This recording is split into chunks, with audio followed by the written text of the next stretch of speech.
시편 107편 1절에서 22절까지 말씀입니다. 네, 시편은 전체 150편으로 되어 있죠.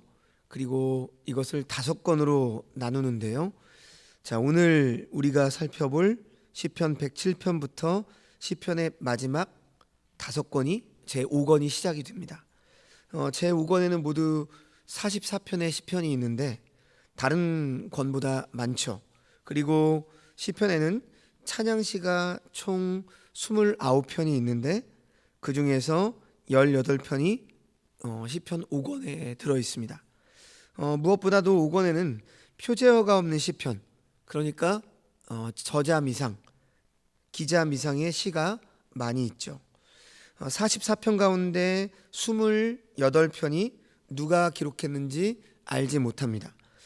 그런데요, 누가 썼는지 알 수도 없는 사람의 시와 곡이 찬송이 되어서 오늘날까지 우리가 부르게 되는 것은 하나님께서 그 사람들을, 또 그 사람들의 주님을 향한 마음을 기억해 주셨기 때문이죠. 자, 오늘 시편 107편의 배경에 대한 해석이 여러 가지인데요. 가장 개연성이 높은 배경 해석은 이스라엘이 바벨론 포로 생활에서 돌아온 이후에 베풀어 주신 하나님의 자비와 은혜를 노래하는 찬양시라고 하는 해석입니다. 자, 오늘 본문은 1절에서 22절까지인데요. 간단하게 단락을 몇 단락으로 좀 구분을 한다면 먼저 1절에서 3절까지는 본 시편의 서론으로 찬양과 감사의 부름으로 시인은 시작을 합니다.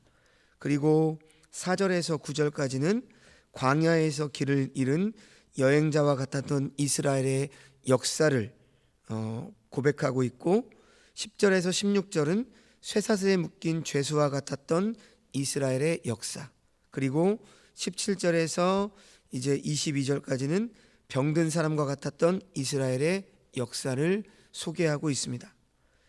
자, 먼저 1절을 보시면 여호와께 감사하라, 그는 선하시며 그 인자하심이 영원함이로다, 이렇게 찬양을 하고 있는데요. 여러분 어때요? 여러분들도 늘 하나님께 감사하며 그가 선하시고 인자하심이 영원한 분이시라고 하는 것을 정말로 인정하며 노래하며 그렇게 살아가고 계십니까? 우리는 언제나 이 통상적인 그 늘 반복되는 표현에 그냥 좀 무감각해지는 경향이 있어요. 하지만 성경은 그렇게 읽는 책이 아닙니다. 특히 시편에는 하나님을 찬양하고 하나님께 감사하고 하나님의 선하심, 그 인자하심을 참으로 많이 노래하고 있는데요. 자, 하나님이 선하신 분이라고 하는 것은 좋은 분이다, 이런 뜻입니다. 그러니까 뭐 영어로 말하면 God is so good all the time, 뭐 이렇게 말하잖아요. 언제나 하나님은 선하시고 좋은 분이라는 거죠. 정말 저와 여러분도 하나님이 선하신 분, 좋으신 분이라는 사실을 정말로 믿고 고백하십니까? 자, 그런데 어떤 사람들은 하나님이 좋으신 분이라는 말에 동의를 잘 하지 않습니다. 왜냐하면 하나님이 좋으신 분이시라면서 왜 당신의 자녀된 성도들에게 고난을 허락하시냐? 그렇다는 거죠. 그리고 하나님이 좋으신 분이고 하나님이 모든 걸 만드신 분이신데 왜 인간에게 죄가 들어오게 허용을 하셨느냐? 그리고 왜 지금도 이 세상은 이 모양이냐?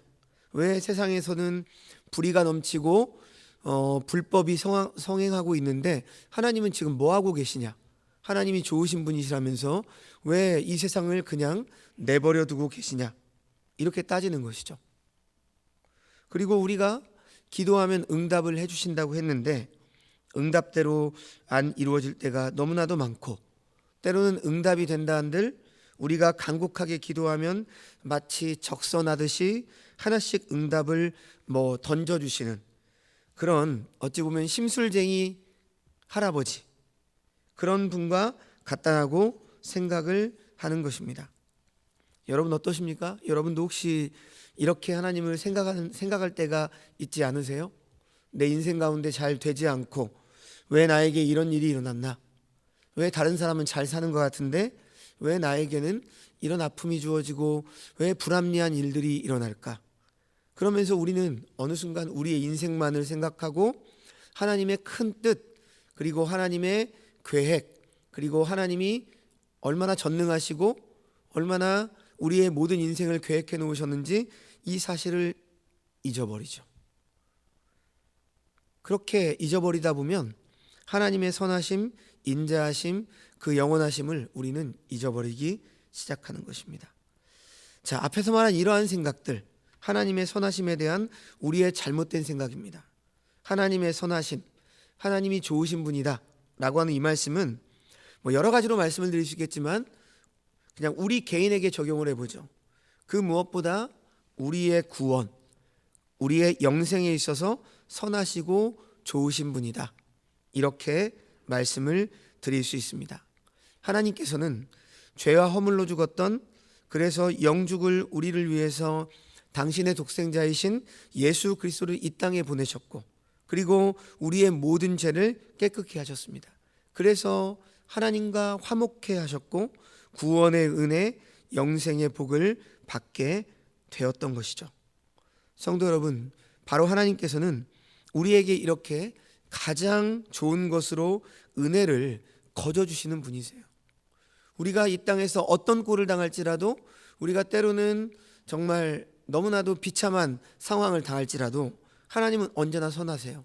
하나님은 언제나 인자하시고 하나님은 우리를 사랑하십니다. 왜? 우리를 구원하셨고 우리를 지으셨고 또 우리의 인생을 붙잡아 주실 것이고 마침내 우리의 인생의 끝에 하나님의 나라에서 안식하고 또 예수님이 이 땅에 재림하실 때에는 우리가 새하늘과 새 땅에서 영생 복락을 누리게 되기 때문이죠. 그런 의미에서 하나님은 선하시고 그 인자하심이 영원한 것입니다. 자, 2절과 3절을 보시면 뭐라고 말합니까? 여호와의 속량을 받은 자들은 이같이 말할지어다. 속량을 받았거든요. 그래서 시인은 노래하는 겁니다. 여호와께 감사하라. 그는 선하시며 그 인자하심이 영원함이로다. 2절 3절은 유다 자손들이 바벨론 포로에서 돌아오는 장면을 묘사하고 있습니다. 그들이 바벨론에서 예루살렘으로 돌아갈 수 있었던 것은 하나님께서 고레스 왕을 사용하셔서 돌아가도 좋다는 칙령을 내렸기 때문이죠.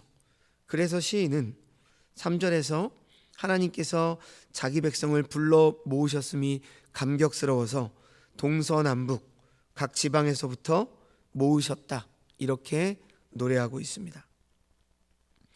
자, 이제 4절부터 22절까지 시인은 이스라엘의 역사를 회고하고 있는데요, 이스라엘의 모습을 세 가지로 표현을 해요. 내일 본문까지 하면 네 가지인데요, 오늘은 세 가지.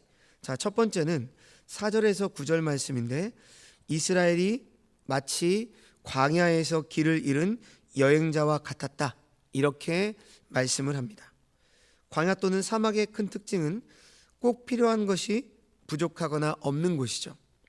광야 사막을 지나는데 온 사방이 말라 비틀어진 풀들만 있거나 모래들밖에 없습니다. 어디가 길인지, 어디로 가야 사람들이 사는 마을이 있는지 전혀 알 수가 없죠. 게다가 먹을 양식도 없고 마실 물도 없습니다. 온 몸과 정신이 타는 목마름 그 자체. 그래서 우리는 그것을 광야라고 표현을 하죠. 그런데 그때 인도하시는 분이 계십니다. 6절 7절 말씀이죠.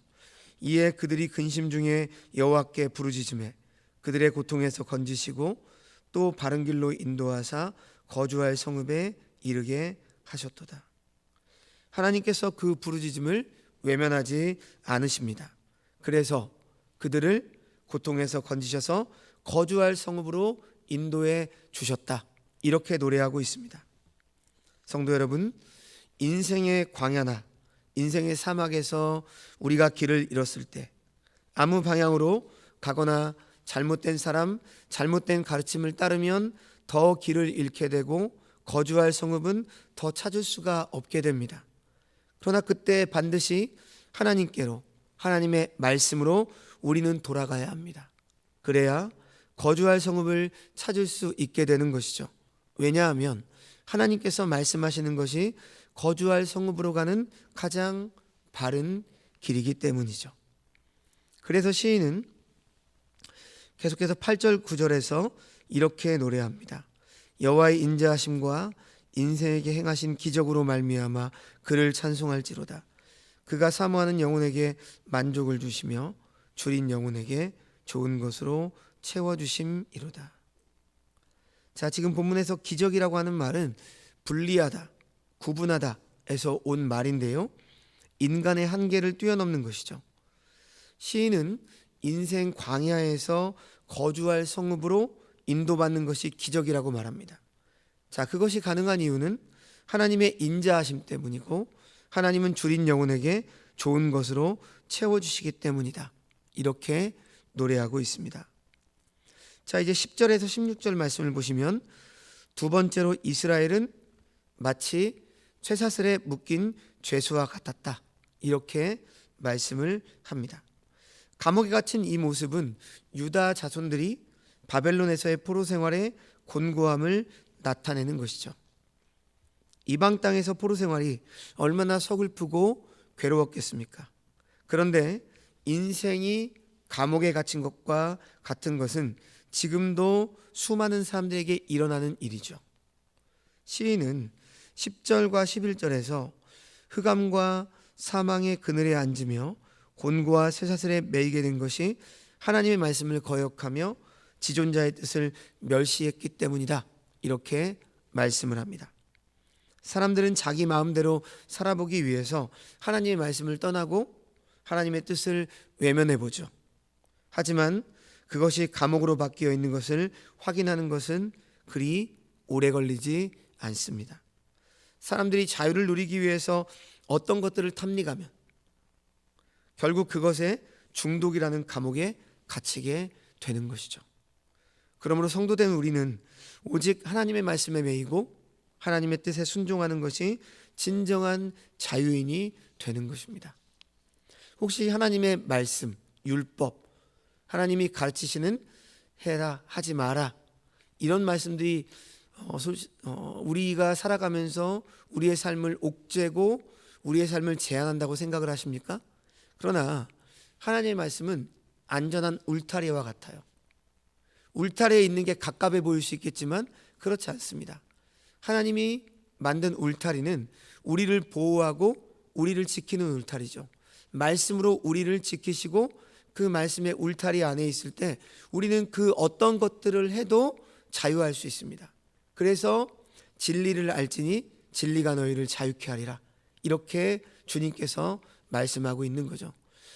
말씀대로 살아가는데 세상 사람들이 보기에는 되게 답답해 보이고 저렇게 해서 무슨 재미가 있나 이렇게 바라볼 수 있겠지만 우리는 어때요?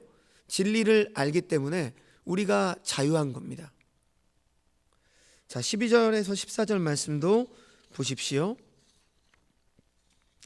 그러므로 그가 고통을 주어 그들의 마음을 겸손하게 하셨으니 그들이 엎드려져도 돕는 자가 없었도다.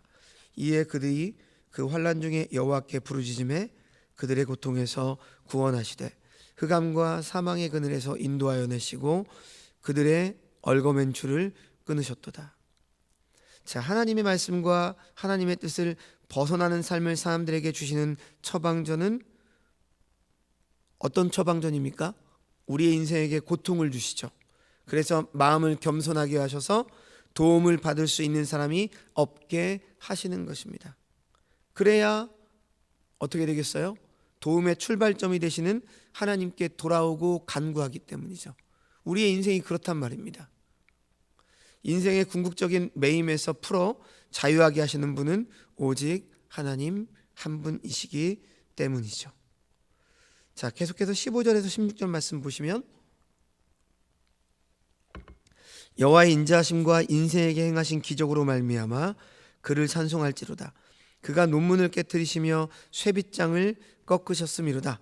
이렇게 노래하는데, 자, 고대 그리스의 역사가 헤로도토스에 의하면 이 바벨론에는 노스로 만든 성문이 100여 개가 있었고요, 쇠빗장으로 다 잠겨 있었다고 합니다. 그래서 그 문은 쉽게 열 수가 없었다고 합니다. 자, 그런데 오늘 본문에서 하나님께서는 그 논문을 깨트리시고 쇠빗장을 꺾으셨다, 이렇게 말씀을 합니다. 이것은 우리 인생의 감옥의 논문과 쇠빗장은 우리 힘으로는 깨트리고 꺾을 수는 없지만 하나님께서는 그 모든 것들을 해주실 수 있다라고 하는 것이죠. 자, 그래서 우리가 영원한 생명을 얻게 된 것입니다. 하나님은 그래서 우리에게 어떤 분이세요? 인자하시고 기적을 베풀어 주시고 그 인자하심이 영원한 분이시라는 말씀이죠. 자, 이제 마지막 17절에서 22절 말씀. 이스라엘의 역사가 마치 병든 사람과 같았다, 이렇게 표현을 하고 있습니다. 자, 17절에 미련한 자는 머리가 나쁜 사람이나 어리석은 사람이라기보다는 하나님이 없이 사는 사람, 자기 인생을 인생의 최고의 가치관으로 삼는 사람, 이런 사람을 성경은 미련하다, 이렇게 말씀을 하고 있는 거죠. 그래서 그런 미련한 사람은 하나님이 없기 때문에 자신의 인생을 자기 스스로 개척하고 가치관으로 삼고 살아가고 있기 때문에 그들의 삶은 죄악의 길을 따르는 것이죠. 그런데 그것은 바로 하나님의 권위를 인정하지 않는 삶의 태도, 그리고 자기 생각이 무조건 옳다라고 여기는 삶의 양식을 갖는 겁니다. 그리고 악을 범하는 것은 불법적인 일을 자행하는 것이죠.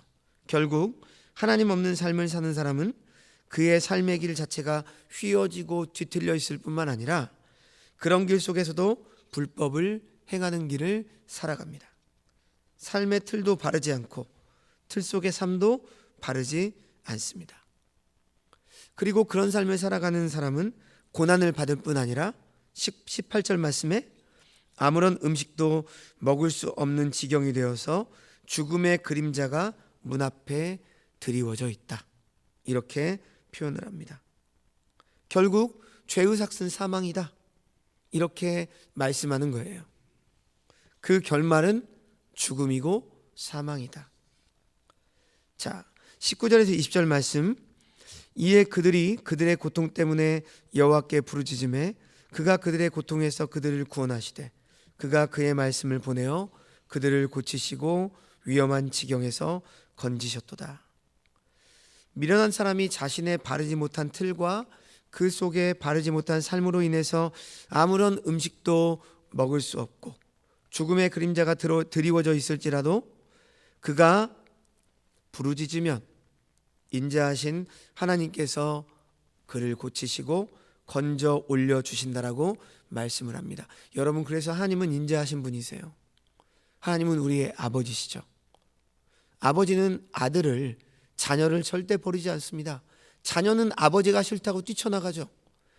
그랬다가 모든 걸 잃어버리고 아버지께 돌아올 때 아버지가 나를 받아주실까, 나를 용서해 주실까, 이렇게 말하지만 아버지는 어떻게 해요?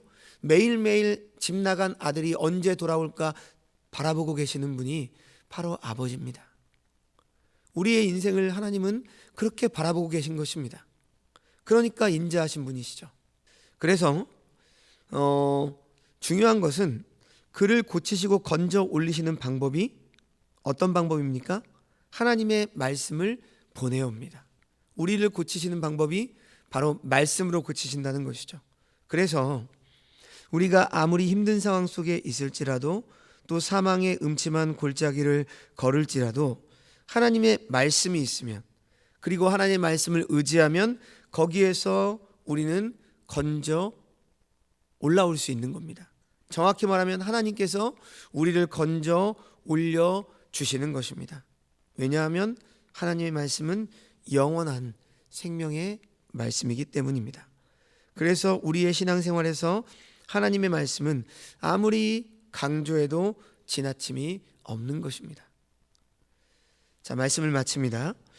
오늘 본문에서 시인은 이스라엘의 지난 역사를 노래하면서 이스라엘이 첫 번째로 광야 사막을 여행하는 여행자다, 두 번째 쇠사슬에 묶인 죄수와 같다, 세 번째 병든 사람과 같다, 이렇게 묘사하고 있습니다. 자, 이것은 오늘을 살아가는 우리의 인생길도 마찬가지죠. 우리가 광야 사막의 여행자처럼 있는 것 같고 무엇인가에 갇힌 것 같고 우리를 짓누르는 그 무엇에 고통을 당하고 아무도 도와줄 이 없는 곳에서 혼자 떨어져 있는 것과 같은 그러한 인생을 우리는 살아갈 때가 있습니다. 그러나 그럼에도 불구하고 우리 믿는 자에게는 여전히 소망이 있습니다. 여러분, 시편 오늘 107편에서 반복적으로 나오는 구절이 두 개가 있는데요. 그 중에 하나는 6절과 13절과 19절과 28절의 말씀인데 대표적으로 13절 말씀이 이러합니다. 이에 그들이 그 환난 중에 여호와께 부르짖으매 그들의 고통에서 구원하시되. 그렇습니다. 우리의 인생이 아무리 고통스러워도 아무리 환난과 어려움을 만날지라도 그때 우리가 부르짖을 하나님이 계시다고 하는 것이죠. 여러분, 이것이 우리에게 소망입니다. 자, 또 하나의 공통적인 말씀은 8절, 15절, 21절, 31절의 말씀인데요. 토시 하나 다르지 않고 똑같아요. 자, 21절 말씀 보십시오. 뭐라고 말씀합니까? 여호와의 인자하심과 인생에게 행하신 기적으로 말미암아 그를 찬송할지로다. 하나님은 인자하신 분이시고 우리의 인생에 기적으로 행하시는 분이십니다. 그래서 하나님은 찬송받으시기에 합당하신 분이라고 시인은 노래하고 있습니다. 기적은 인간의 한계를 뛰어넘는 것이죠. 자, 지금까지 하나님께서 우리를 우리가 생각하지도 않은 방법으로 인도하여 주신 때가 얼마나 많았습니까? 여러분의 인생을 한번 돌이켜 보십시오. 여러분의 뜻대로 인생이 이루어졌습니까? 아니죠. 그럼에도 불구하고 하나님께서 참으로 우리의 인생을 이끌어 가심이, 그리고 지금 이 자리에 있다라고 하는 것이 가장 기적 중에 기적이 아닐까요? 그 하나님께서 앞으로도 우리의 인생을 그렇게 인도하실 거예요. 우리는 앞이 캄캄하고 보이지 않고 나 앞으로 어떡하지? 이런 생각에 빠져 있을 때에도 하나님은 모든 것들을 계획해 놓으셨고 우리를 지키시고 인도하십니다. 그리고 졸지도 않고 주무시지도 않고 우리의 인생을 인도하신다. 하나님은 말씀하세요. 이러한 하나님이 있기 때문에 시인은 제 아무리 어렵고 힘든 상황에서도 하나님은 선하시다. God is so good all the time. 언제나 하나님은 선하십니다. 인자하십니다. 그 인자하심이 영원하십니다. 그 은혜를 노래하고 있는 것입니다. 사랑하는 여러분, 이 하나님의 은혜를 잊지 않으시고 우리의 삶의 자리에서 언제나 선하시고 인자하신 하나님을 찬양하는 삶을 살아가시는 주의 백성들이 되시기를 주님의 이름으로 축원합니다. 기도하겠습니다. 하나님 아버지, 선하시며 그 인자하심이 영원하신 하나님께 감사를 드리고 하나님을 찬양합니다. 우리의 인생 광야에서 길을 헤매고 있을 때 기적으로 우리를 거주할 성읍으로 인도해 주시고 무엇인가에 매여 그곳에 감옥에 갇혀 있을 때 우리의 한계를 뛰어넘는 방법으로 문빗장을 깨트려 자유하게 하시고 죽음의 그림자에 짓눌려 누워 있을 때 기적적으로 소생시켜 주시며 인생의 바다에서 태풍을 만나 절망의 심연으로 빨려 들어가고 있을 때 하나님의 놀라우신 은혜와 하나님의 섭리로 바다를 잔잔케 하시며 항구로 인도해 주심에 감사드립니다. 우리가 어떤 상황에 있을지라도 역전하게 하시는 하나님을 기억함으로 좌절하거나 낙심하지 않게 하여 주옵소서. 오늘도 우리의 삶의 자리에서 영원한 치유자로, 생명의 항해자로, 영원한 이웃으로 찾아오시는 주님과 동행하게 하여 주시고 하나님의 역사의 통로로, 하나님의 은총의 연결고리로 우리가 살아가게 하여 주시옵소서.